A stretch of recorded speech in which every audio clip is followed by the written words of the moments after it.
محبت کس سے کرنی چاہیے اور کیسے کرنی چاہیے، اور محبت کا حکم جو اللہ نے اور ہماری شریعت نے جو دیا ہے اس کی قیود و ضوابط کیا ہے۔ سب سے پہلا جو نمبر ہے محبت کا وہ یہ ہے کہ انسان کو سب سے زیادہ محبت کس سے کرنی چاہیے؟ یہ ہر بندہ کہے گا، اور ہمارا ایمان بھی یہی ہے کہ سب سے بڑھ کر جو محبت ہے وہ اللہ سے ہونی چاہیے۔ ہم اپنے ضمیر سے بھی پوچھیں گے، ہمارا ضمیر بھی یہی کہے گا کہ جس ذات نے ہمیں پیدا کیا ہے ہم سب سے پہلے اس سے محبت کریں۔ مسلمانوں کی خوبی کو بیان کرتے ہوئے اللہ تبارک و تعالیٰ ارشاد فرماتا ہے سورۃ بقرہ کے اندر کہ والذین آمنوا اشد حبا للہ، کہ ایمان والے سب سے زیادہ اللہ سے محبت کرتے ہیں۔ سب سے زیادہ کس سے محبت کرتے ہیں؟ اللہ سے۔ اور کن کا ذکر کیا؟ والذین آمنوا، جو لوگ ایمان لے آئے، جو مومن ہیں، وہ سب سے زیادہ اللہ سے محبت کرتے ہیں۔ کہ محبت کیا ہے؟ کہ دل کا اس کی طرف مائل ہو جانا، متوجہ ہو جانا، اس کو محبت کہتے ہیں۔ لیکن خالق کائنات کے ساتھ جو محبت کا جو مفہوم ہے وہ یہ نہیں ہے۔ تو جس کو ہم محبت کہتے ہیں، جو یہ مفہوم ہے، یہ رب تعالیٰ سے محبت کا یہ مفہوم نہیں بنتا، بلکہ بزرگ فرماتے ہیں کہ یہ ایک محبت جو رب تعالیٰ سے، خالق کائنات سے، یہ ایک محسوس کی جا سکتی ہے، مگر اس کو الفاظ میں بیان کرنا یہ ناممکن ہے۔ ہم الفاظ سے بیان نہیں کر سکتے کہ ہم اللہ تبارک و تعالیٰ سے کیسے محبت کرتے ہیں، کس انداز سے کرتے ہیں۔ اللہ تبارک و تعالیٰ کے ساتھ محبت کی پہچان کیسے ہوگی؟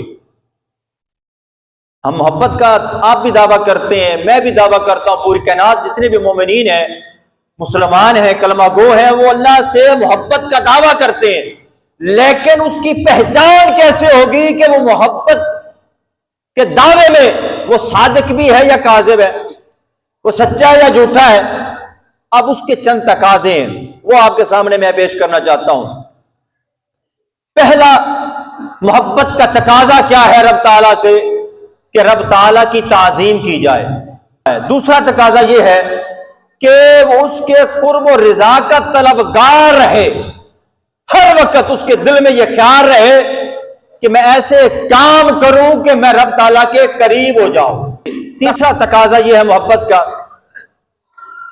کہ بندے کے دل میں یہ شوق رہے کہ میں اس بارگاہ میں حاضری کا شوق کا طلبگار ہوں، ہر وقت اس کے دل میں یہ شوق رہے کہ میں رب تعالیٰ کی بارگاہ میں حاضر ہونا چاہتا ہوں۔ چوتھا تقاضا یہ ہے کہ خود کو رب کریم کا محتاج سمجھے کہ میں اللہ تبارک و تعالیٰ کا محتاج ہوں، میں خود کچھ بھی نہیں ہوں، جو کچھ بھی ہے یہ رب کی عطا ہے۔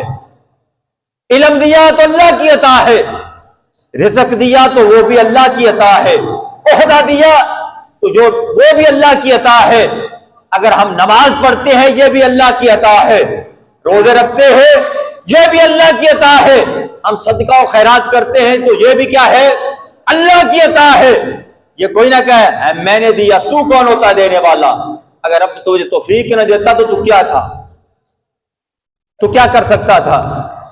یعنی کہ رب کریم کا اپنے آپ کو محتاج سمجھے۔ اور پانچواں جو محبت الہی کا تقاضا ہے وہ یہ ہے کہ اس کے ذکر سے قرار پائے۔ جب بھی اللہ تبارک و تعالیٰ کا ذکر ہو اس کے دل کو سکون ہو۔ اب رب تعالیٰ سے محبت کا تقاضا یہ ہے کہ جب رب کا ذکر کیا جا رہا ہو تو تمہارے دل کو سکون پہنچے، قرار پہنچے، تو سمجھ لو کہ تم اپنے اس دعویٰ میں جو تم کہتے ہو کہ میں رب تعالیٰ سے محبت کرتا ہوں، اس دعوے میں تم سچے ہو۔ چھٹا یہ ہے کہ یاد خدا کے بغیر اس کو سکون بھی نہ ملے، اس کے دل کو اللہ کے ذکر کے بغیر چین نہ آئے، سکون نہ ملے، تو سمجھ جائے کہ میں اپنے رب سے سچی محبت کرتا ہوں۔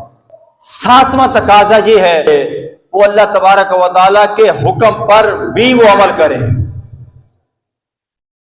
اللہ کے حکم پر بھی وہ عمل کرے، تو پھر وہ اپنے وعدے میں سچا ہے اور وہ پکا سچا وہ محب خدا ہے۔